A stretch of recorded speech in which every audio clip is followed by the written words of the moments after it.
Hi, welcome to Let's Talk Careers. I'm your host, Lisa Bauman. In this episode, I get a chance to talk with Zandra Bear Lowen. She is a professor of Indigenous Studies. In our conversation, we talk about how she was encouraged from her volleyball coach to pursue post-secondary education. She built her career in community, secondary education, and then post-secondary education. Listen in as she talks about her hopes for a deeper connections to the land and a kinder future. I hope you enjoy. So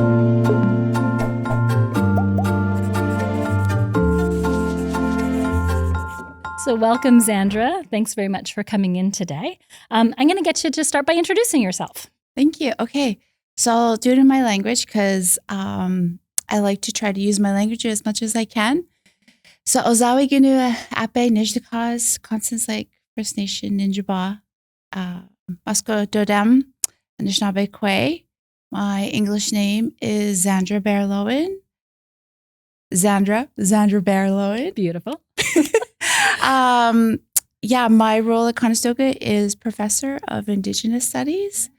And I'm really passionate about right now teaching and volleyball are my two things that are my biggest in my life right now. Wonderful. Yeah. Yes. I happen to know a little bit about your volleyball. Yeah. So exciting. Maybe we can dive into that a little bit later on. Yeah. So I'd like to begin by asking if we could start a little bit about your early career journey. So it could be, maybe what were you thinking about when you were growing up? What did you want to do when you were growing up? Or, early part-time jobs or the decisions to pursue post-secondary. Maybe you could start with some of those early days. Sure. Yeah, I would love to. When I was in high school, volleyball was really what I just loved so much. And so I was part of my high school team in Manitoba. And then they had a club season after. And then we had provincial teams. So it was kind of year round. And I started when I was in grade 7. And it was really my safe space. And so, that's what I wanted to do. I wanted to be a phys ed teacher. It was like just to be around sport and, physical skill. With the youth, because, all my peers around me at any stage of my life were my biggest supporters and encouragers. And so that's where I kind of had started was, again, it's funny how volleyball has played that huge role in my life. And so when I decided, after, graduating high school, I was pursued by 2 college coaches to play volleyball, and I didn't even really know what I wanted to do in post-secondary. Living in Winnipeg, it was a real difficult place, I would say, to be First Nation. If you know anything about demographics and statistics right now, particular, I think it's gotten worse since my time living there. And that was I want to say many lifetimes ago, but, in the 1990s. And I didn't have any type of role model. I didn't have a very supportive family. There was a lot of violence and abuse in my house. And when you look outwards into post-secondary institutions, it was like I didn't see myself there. I didn't see myself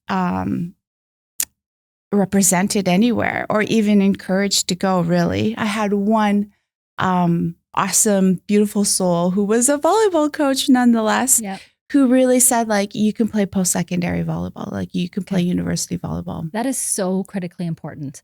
I think you've said 2 things that I think are, like I said, unbelievably important. The ability to see oneself in those spaces and also to have, getting a little goosebumpy here, having that person, right, to encourage you. Yeah. To be around that supportive systems. And I think really those people are put in your path to help guide you and to recognize it. And then also to be true to yourself and really follow your own path. Because I felt so alone or isolated from anyone else, just really kind of just, what do I need to do for myself? And so I think, when, I was in that time of my life, I don't even know what I wanted to study, And I had two coaches and they were just like, well, what do you want to do? And I'm like, well, I just want to do volleyball. Like that was my only answer in my head. That was like screaming and just really present. And so he said, okay, well, we have two programs that would maybe fit, and that would be phys ed and recreation and tourism. And so he kind of went into both the programs and described, what it was about. And I just leaned towards phys ed because, that was like, I just wanted to do anything and everything with that. So it's like, well, it's pretty clear to me. Let's put you in the program and see how you go. And then you can always switch after. So I said, great. And again, he was really one to stand out for me and really like encourage me and support me through that process. The other coach, I mean, I don't know. It just, this one, he was just very persistent and determined to help me through this process. And so I went out to what is now called Vancouver Island University. Back in my day, it was Malaspina College University. So, which is on Vancouver Island in British Columbia, which is probably the furthest possible point in Canada I can get from Winnipeg, which was also another good thing for me. Okay. Yeah, so that's kind of where it all started and how I was set on my path and really kind of finding myself, I think, at the end of the day and being comfortable where I am with, being at Conestoga and being a professor and being around young people, because I think, that would be the evolution of my career path is coming back to and supporting young people as I was supported, and really finding my way with that and just wanting to give back. Right. Mm-hmm. So let's go back. You're in Vancouver Island. You're on Vancouver Island, I should say. Yeah. And you're in this program. Yeah. You're doing phys ed and you're doing a volleyball scholarship. Yeah. You're doing okay. So what happened? What happened sort of after or during or what happened? Yeah. So I played, I came position wise in volleyball, if anybody's, knows the game, like I came out as back in the day, again, it was called a power hitter, which is more now known today as a left side hitter. And I played 1 year, and then our setter graduated.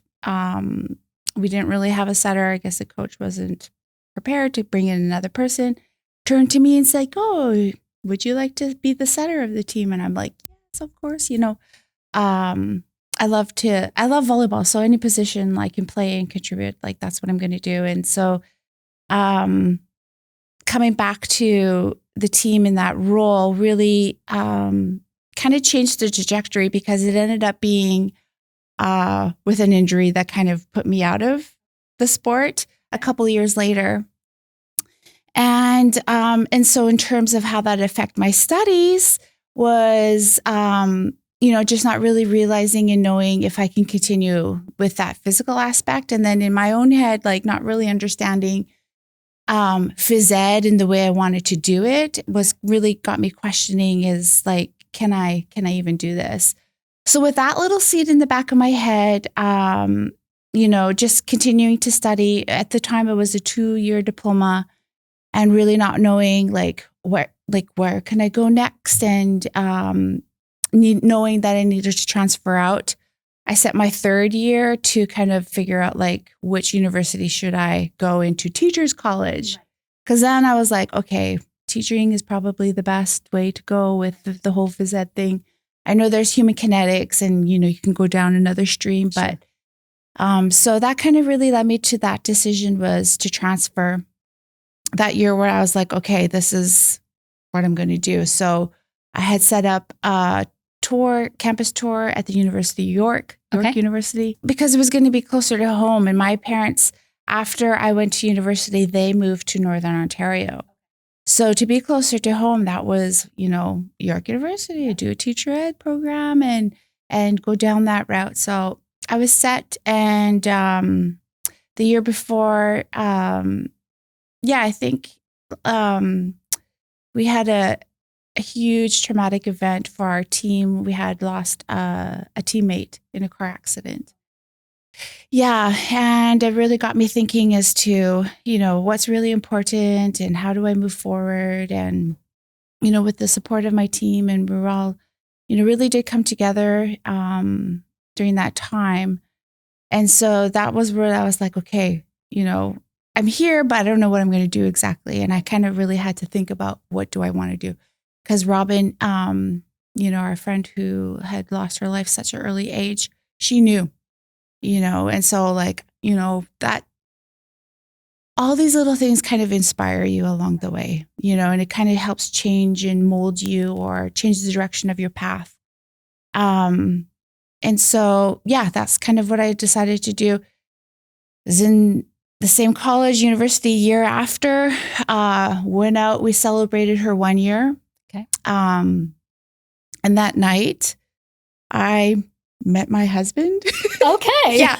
Which again changes everything. Yes. As if, yes, of course. Yeah. Of course. So that relationship started and bloomed. And by the time February, March rolled around, because that was a November, December meeting. Okay.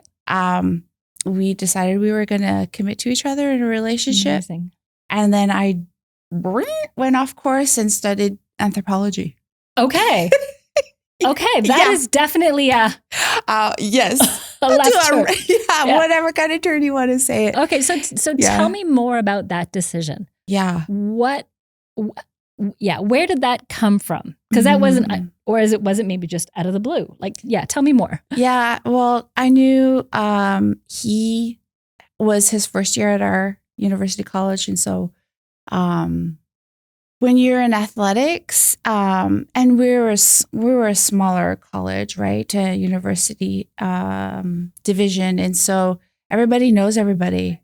And so in my third year, when he came, he's new, and I know, I was focused on studies because I was going to transfer. I had the tour set up when I came home at Christmas that I actually did do at York, and did a campus tour. And I'm like, yep, I'm going to do it, in my head. And, but we started dating, and it just kind of I don't know, I just wanted to stay closer to him in that relationship than pursue my own kind of career. And so, with him, it was just a feeling of being safe and just loved, and that kind of takes you in all sorts of paths, I would say. Yes.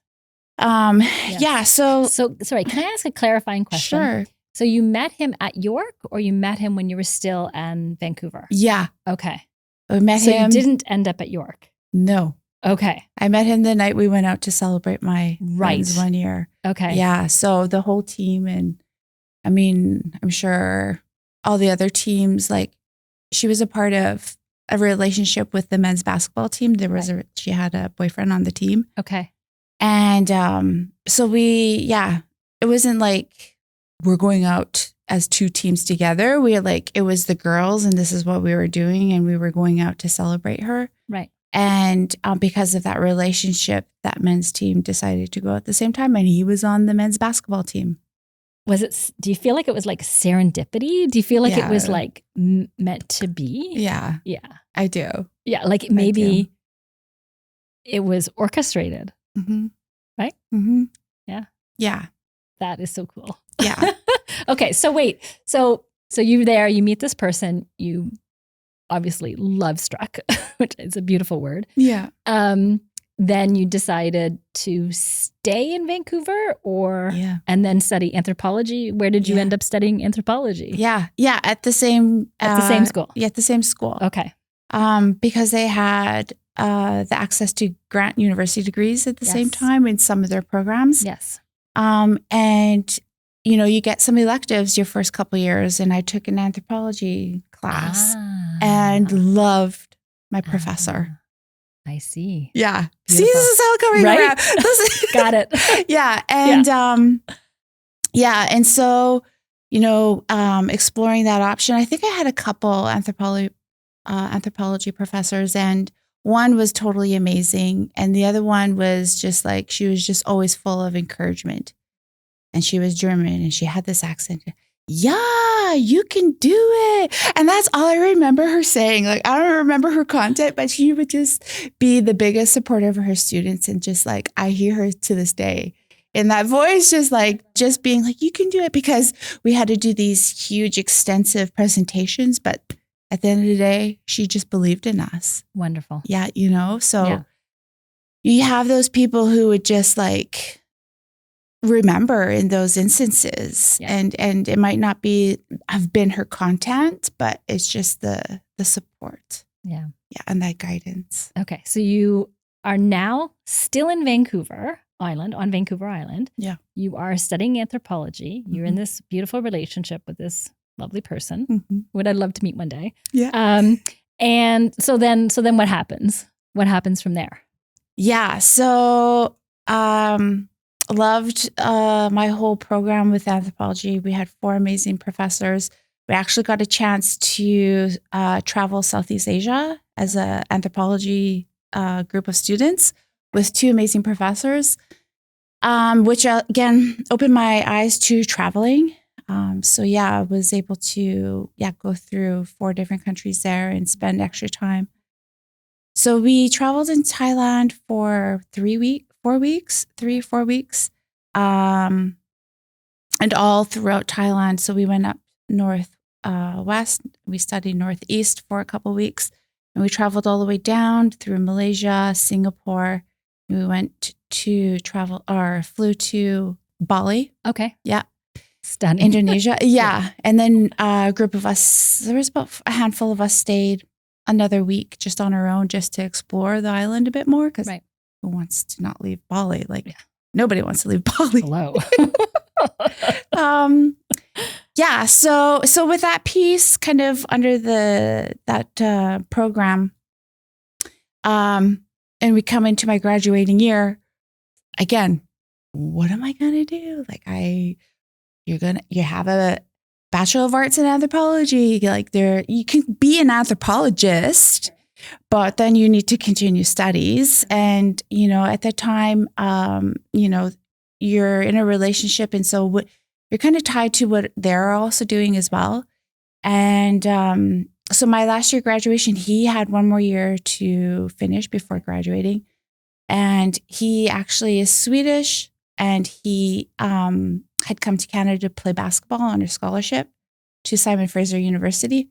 He magically, again, ended up in the same college as I was, Malaspina. And he, for some reason, his papers didn't work out. So he stayed. He clicked with the coach, because the SFU coach knew a couple of the other, they all know each other at that level with coaching. Said, visit here and visit there. And if it doesn't work out, your 2 weeks holiday on me in Canada. So he's like, well, may as well check it out, because I'm here already. And so decided that he liked the coach at my university, decided to stay for the year. And then he was going to transfer back to SFU.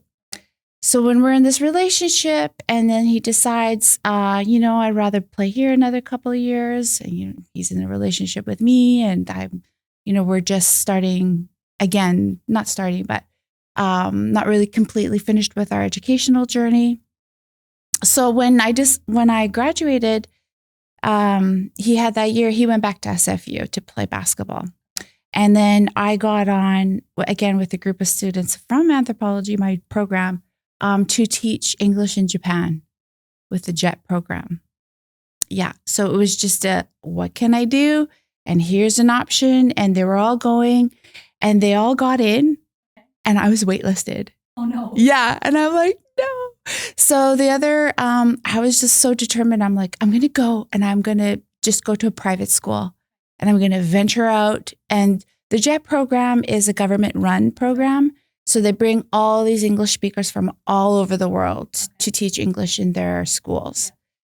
And so I was just determined to be, and have that experience with my friends. In the meantime, when I did go to Japan, I did eventually get in the program. I was put in northwestern Japan, which is Akita Prefecture. which is basically rice fields. And away from all the big cities and everything. And it was an amazing experience. But during that first year, he was at SFU. And then when he graduated, he came to Japan, got a teaching position because he studied psychology. Okay. Yeah. So that kind of different again, like, what is he going to do? And what are we going to Yep. do? Not really having this clear path in mind, but just going through the motions, see what Yep. doors are opening. So let me just ask you another clarifying question. Mhm. So are you saying that your friends all got into this program, Yeah. you didn't, and you're Yeah. like, I'm going anyway? Yeah. I love that. Yeah. Yeah. Yeah. I was. You're like, that's okay. It'll work out. Yeah. I'm going anyway. Yeah, and I had an interview with a private school and I was just like, I want to go so bad because I had the traveling bug Yes. from the trip from the Yes. previous summer, Yes. you know, Yes. and I was just like, I need to explore. Like, Yes. I want to know more. And, you know, because of anthropology and it's the study of culture, it was just another situation for me to be like really immersed in it.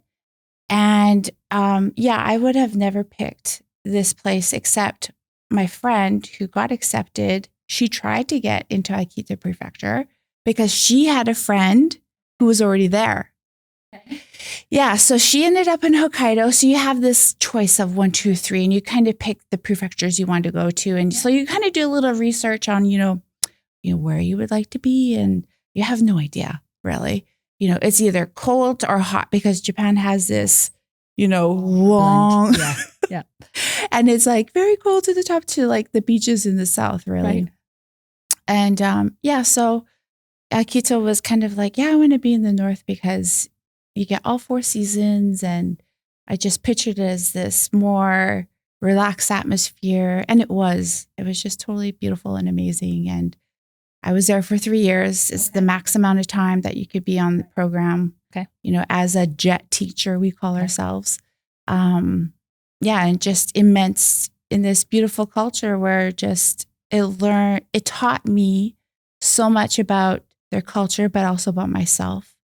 So what would be something you would share that you learned about yourself through that experience? Yeah. And, you know, if we know anything today about the history of the genocide in Canada with the Indigenous people, attending residential school and, you know, being stripped of their language, their culture, you know, and with my life experience of growing up in Winnipeg with the stigma of being stereotyped Indigenous, it wasn't a good one. And, you know, that was part of my journey, even going out to British Columbia for post-secondary was, you know, meeting these First Nations youth, exactly the age I am, but just standing so much taller with pride and knowing their culture and their language was outstanding to me. Like I was blown away. And, you know, the people I met there and the friends I have there, you know, they were just themselves. No questions asked. No, like they didn't have the second guessing themselves or, you know, just strong in knowing who they were, which is, I don't know, I just never met anybody like that. And I have many friends out there, you know, belonging to different First Nations. And it was just something that really hit me while I was in Japan, because again, in Japan with their culture, they were just celebrated the fact every season, every town has a festival and it just showcases everything that they believe in, their values, their traditions, their customs, their language, all of it. And, you know, really having that hindsight again and reflection with the process and the life journey that I was on, really just like, wanting to know more about myself and my culture, right, and where I came from. And that's the thing that I took away from Japan was like, how is this going to happen? Right. So how did it happen? Yeah. Yeah. And I was like, I don't know. And so, so in Japan, we got engaged.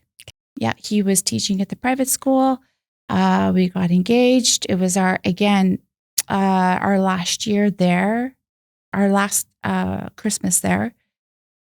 And again, we start planning, okay, the wedding, all of that piece. What are we going to do after we leave? And it was this big question mark. And again, I guess I could say just trusting the universe and being open to what's going to happen. And I guess not being scared, but just really like having my doors open and not being closed-minded to anything, or like being so one narrow-minded or focused that it kind of closes out everything. And so in that relationship, we have to be prepared, but how do you be prepared when you're not really knowing what's going to happen? All we knew is that we were going to be together. Yeah. And so,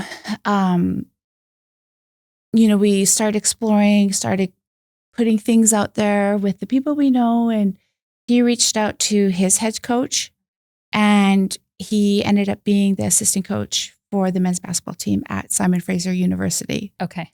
So that was the plan. We're going back to Vancouver. Journey takes you back. Okay. Takes us back to actually Vancouver City, like Burnaby, where is Simon Fraser University is located. Yep.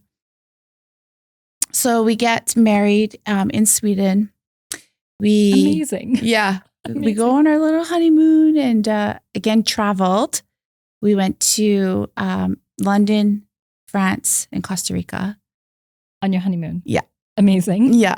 Amazing. Yeah. Again, like just having that travel bug and exploring, it just really, I don't know. I just love it. I just love exploring and learning. And that's where we went and ended up in Vancouver, because then he was going to start in September helping with the men's team there. So we get into Burnaby and I'm pregnant, right? Yep. And we have our first daughter. Yep. She was born in September. And that's just motherhood. That's your sole, priority and focus and energy and time and all the things, as you come into that phase is just really like, what am I doing? And then, in that relationship, what are we doing? And now you have a little one to think about. And him being a career assistant coach for him at that university wasn't financially enough. Gotcha. Yep. And so, I had a job again that it was awesome. Mm-hmm. It was, again, working with the youth, but it wasn't going to be what we needed to be living in Vancouver. Right. Vancouver's a very expensive city. Yeah. Yeah. Even back then. Oh gosh. Yeah. Worse now. Yeah. Yeah, totally. Insane, crazy. Yeah. And so again, going and searching out what is this career path and how are we going to do this? How are we going to navigate this when we don't it's going into the unknown, right? And so there's this Indigenous organization, which is really grown and beautifully bloomed throughout the years, but they were in the very early stages when I had applied. I had an interview set up. Great. In the meantime, my mom is on the phone and she's like, they've opened a new school in our community. They built a brand new K-12 elementary school in my First Nation community. Okay. So just tell me out. This was in Winnipeg, or was this in Northern Ontario? Northern Ontario, where they had moved. Yeah. Okay. Yeah. So from Winnipeg, we went kind of opposite directions in the geography of Canada. Okay. Yeah. And so she says, why don't you just apply? Okay. And I'm like, I'm not a trained teacher. Okay. There's no way. Okay. And so again, really just encouraged me, just put it in, just see what happens and don't count yourself out. And I said, yeah, why not? I have really nothing to lose except you get a no and then you just figure it out again. Put that in, got an interview there as well, interviewed for 2 positions and got 2 offers. So I'm like, oh, okay, what do we do? And she says to me the next phone conversation, get Patrick to apply. And I was like, oh, okay. And then he had his doubts. I'm not First Nations. Like, they're not going to hire me. It's in community. They're going to want their own people. And I'm like, what is it going to hurt? Yeah. Can't really argue with that. Yeah. So put his application in, got an interviewed, got hired. Then our course was set. Yes. We had to go home. So where in Northern Ontario? Yeah. So Constance Lake First Nation is kind of, I like to say, in the middle of nowhere, because almost geographically center. If you think of Ontario, I kind of like to think of it as the center of Ontario. Kind of. Highway accessible, Highway 11. We have Timmins, which is like 3 hours east of Constance Lake, and then Thunder Bay, which is 5 hours kind of southwest. It's in the middle of nowhere. And we decided we would accept Nikina, my firstborn. She was 4 months old when we made that transition. So kind of packed up our little apartment. Nikina and I flew over. This is so funny. And Patrick took a U-Haul, packed up the U-Haul. We packed it up together, had the car on a trailer, and he drove this truck across Canada in Pineapple Express. Crazy. It's like this weather system where it dumps a whole bunch of precipitation. So depending where you are, it's either rain or snow in the mountains, which he was caught in. Oh, no. Yeah, ice roads in the mountains with this. So he called me terrified and anxious and angry and sad and scared all at the same time. Oh my God. But he got through it. He came through, and we settled in Constance Lake with a newborn. So some support there from my parents to help take care of her as we become high school teachers. Crazy. Amazing. Yeah. Amazing. Would have never guessed in a million years that I would end up there. Okay. But again, like coming back to, having that piece and having these pieces come along in a way that I really need to know about where I come from and identity, right? Yeah. Culture and community and traditions and all of that piece. Everything that I saw in Japan, I thought, this makes sense. Yes. Yeah. And to go with that and to trust that, again, was, something that just made sense for us, because then we could take care of our family financially. It was kind of this career. Again, in our day and age where, as I was growing up at that time, you didn't have and I don't know if it's particular to me, but for me, it's just like, we didn't have all these career paths laid out, right? And if you were struggling at a time where it was presented to you, you might have missed it. And for me, I think it was really missed. Like, it wasn't really, here are all the options. There are so many, For me, it was dealing with a toxic household and me really just trying to pave a way for my own self, for my own safety, for my own well-being, and if that was away from my parents, if that was away from my community, I kind of had to take that. Yeah. I kind of had to take that path. Yeah. But that brings me back to exactly where you back are. into my community. Yeah. So, I love how the circle Yeah. comes back. Yeah. Yeah. So how long were you in Constance Lake then? Yeah. It was 11 years. Okay. It was not even 3 years. I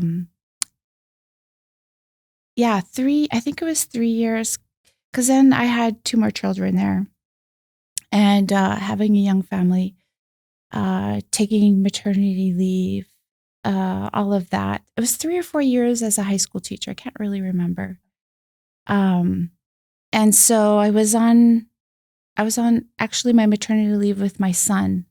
It must have been 2 or 3 years actually, because the Board of Education comes to me and they were really happy with the things I had done at the school,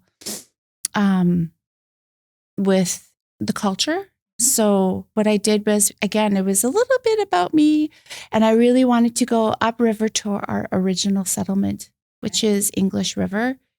In English, it's called English River. In our language, it's called Mamatawa. So it's where the rivers meet, and it was where our ancestors had settled. Or it was also, again, a gathering place. And that's what actually Mamatawa means. It means a gathering place. So all the families along those river systems would come there, and they would gather, and they would hold ceremony.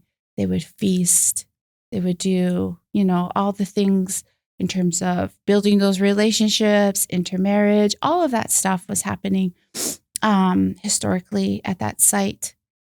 So yeah, that year I really wanted to go up there, and in my mind, I'm like, oh, I think I really just need to take everybody and all our kids, because we don't have that chance to go up there. You can only go up by boat. And so in our communities, our First Nation communities, we are, we're still healing. So there's a lot that needs to be done there. And a lot of our families don't have, financial means and families to buy boats and everything else. And so I thought, we need to take all these kids up, and we all need to learn together. Because really, again, in our belief system, in our traditions, we all sit in a circle, and we all need to bring each other's strengths forward in order to move forward. And so this was a beautiful opportunity. We all went up to Mamatawa for three nights. We had our Canadian Rangers troop come up. We had elders come up. There was 25 boats that went upriver. Yeah, and we had a whole committee within our staff at the school to organize this. Okay. So the education board was really impressed. They wanted to offer me the position as principal. Okay. I have no principal qualifications. Okay. So what did you do? Yeah. So they said, we'll support you in that. You can, study and work at the same time, and, work on it as you need. Right. In order to fulfill that. But your leadership was, something that we really trust and believe in. And so I didn't know what to think at that time when I was like, what? I have a brand new baby. I have a little 2-year-old. And I'm about to, in my mind, and how I rationalized it was, I'm about to adopt 189 students. Because our perspective is we take care of each other. And it takes, I think there's a saying, it takes a village to raise a child. That's what we believe in. It takes our whole community to put forward to bring each other up. And I really think, again, in hindsight, now that I'm much older and really realizing the motherhood piece of everything, that's what my mom instilled in me. She lives for her kids. She lived for me.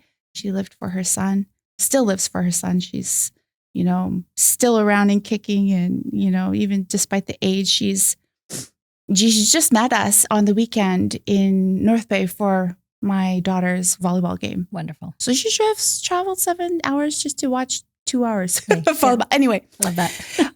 there's that little offshoot. But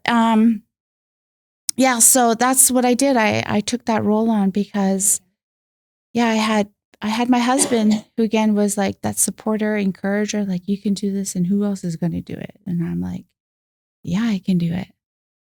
So I became principal there. I was there in that position for 7 years. Yeah.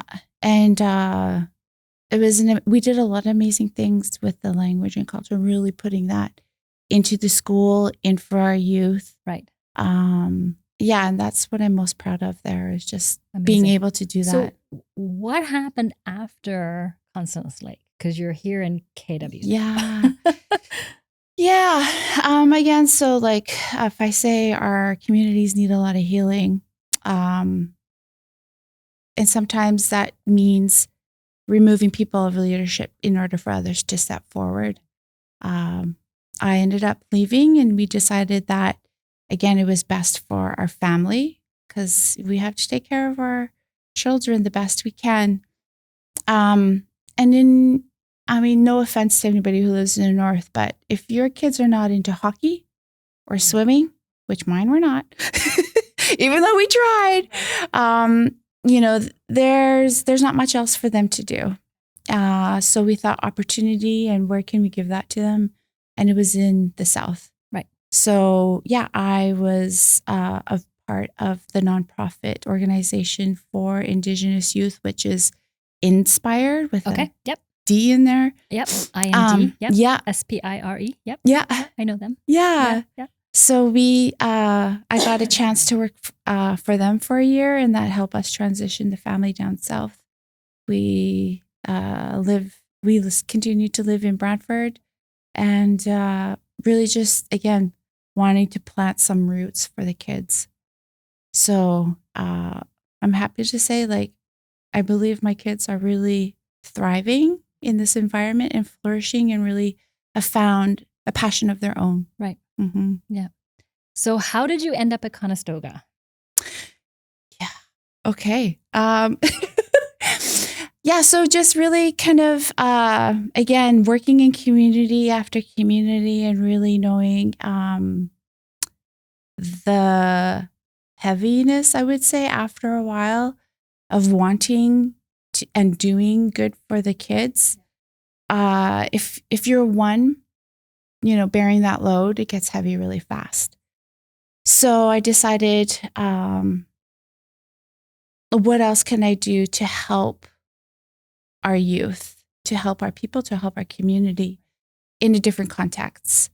And so post-secondary was, I think the natural progression for my career, being involved in education my whole life, being an education director in the South here for a couple of communities. I think this was like a natural step to be involved in a way that wasn't really going to be working in community where it was really heavy, but being able to still do the work. And as an Indigenous professor, really having that reconciliation about the Truth and Reconciliation Commission report and how that all came out, to bring that awareness to students and, I would say, faculty at Conestoga was something that I thought was going to be valuable, not only for myself, but for those that I get to, meet and learn and build relationships with at Conestoga. You have an incredible story. Mm-hmm. Yeah. Let's shift just a little bit. And I want to ask you a couple sort of like kind of reflection questions. Mm-hmm.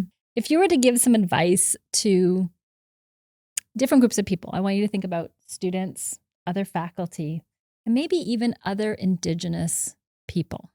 What would be some of the pieces of advice that you might offer thinking about your own personal career and your journey? Yeah. I guess I would tell them exactly what I tell my kids. And that is, like, find your passion and follow it, because that's only going to build you up. And no matter what path you take, there's always going to be challenges. There's always going to be successes. But you need to be able to do that for yourself, because you are on your own path and you have to build that path. So the only thing that's going to ever make you feel happy and satisfied, I think, is, following that passion, whatever that may lead, and whatever lessons are learned along the way. Just to be able to be fortunate enough, because I know there's a lot of people who maybe are not so happy in their positions. You're going to be doing this for a while. And if you leave one set of doors open, if you have a passion in whatever, area it may be, go through that door and then others will open. There's a whole world out there. And, my path, I think, was education. And so there's so many options out there. Yeah. So just be willing to trust that. Right. and to follow that passion. Yeah. Mhm. Yeah. I sent you an email and I asked you a couple of questions. Let's dive into those Yeah. questions. Okay. I don't remember. Yeah, that's okay. Oh gosh. So how would you describe sort of the stage of your career that you are in now? Yeah. And then my follow-up question is sort of, given that stage that you're currently in, and this might be a broader question, but how can our society or, our employers support you in your career? Yeah, I guess I've had to reflect a lot about this because I'm fairly, second year now as Mhm. professor, Mhm. and being reflective in that practice. I really think that I had to question that myself as like, what is this for me? What does this mean for me? And really realizing like, I've done this, I've done that, I've done here and there, and, feeling like I'm everywhere. And is that going to continue? Like, is this only intermediate, or is this a long, stay, a long pause, or a long run at it? Because I really do love teaching. I love youth, and I love, being able to provide a path for students and or teaching students if my course is just the one they're taking, at least they're learning something about the true history of Canada. So I think, yeah, I'm just really in the middle of that still. And I'm going to love where I am for now and trust that the universe, if there's other doors open, that, Okay. if I walk through them, I walk through them at that time. But Yeah. I'm happy here now. Yeah. Yeah. And your second part was, So how can, sort of given this sort of stage that you're in, how can employers support you in that career? Or how can our society perhaps, how can our society perhaps help you in that particular phase of your career? Okay. Well, yeah, I think it comes back to really the truth and reconciliation. Yeah. And the whole awareness that we're entering into, and relationships that we need to enter into. And it's not only for Indigenous people, it's for all of Canada. And I would say,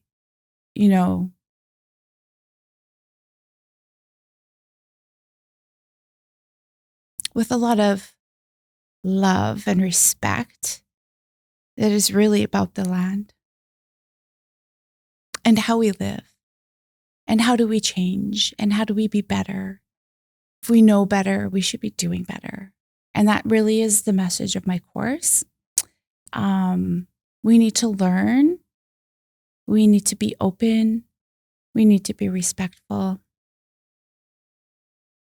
And we're doing it for our kids. And we're doing it so that they have a future. And it's not just our kids. Again, if I think about who we are as a people, and we think 7 generations back to bring all of that information forward to where we are today, we still look and think 7 generations ahead. So that was going to lead to my next question, which is, what gives you hope? Yeah. What gives me hope is all the people, no matter age, but in particular our young people, all the goodness out there, all the love, all the kindness. It gives me hope.